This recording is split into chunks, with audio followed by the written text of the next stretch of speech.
কবি জীবনানন্দ দাশের একটি বিখ্যাত প্রেমের কবিতা বনলতা সেন। হাজার বছর ধরে আমি পথ হাঁটিতেছি পৃথিবীর পথে, সিংহল সমুদ্র থেকে নিশীথের অন্ধকারে মালয় সাগরে অনেক ঘুরেছি আমি। বিম্বিসার অশোকের ধূসর জগতে সেখানে ছিলাম আমি।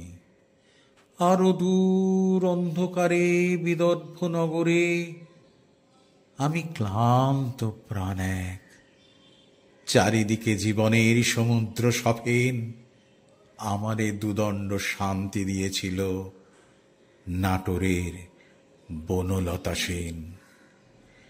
চুল তার কবেকার অন্ধকার বিদিশার নিশা, মুখ তার শ্রাবস্তির কারুকার্য।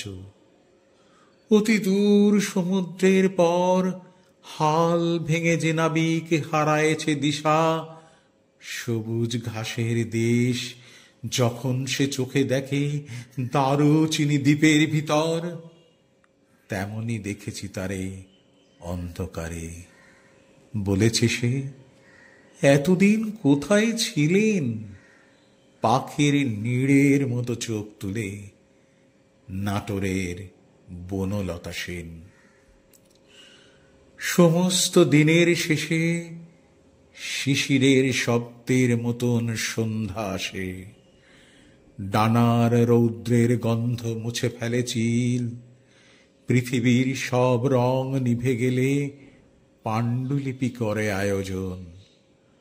তখন গল্পের তরে জোনাকির রঙে ঝিলমিল সব পাখি ঘরে আসে, সব নদী ফুরায় জীবনের সব লেনদেন।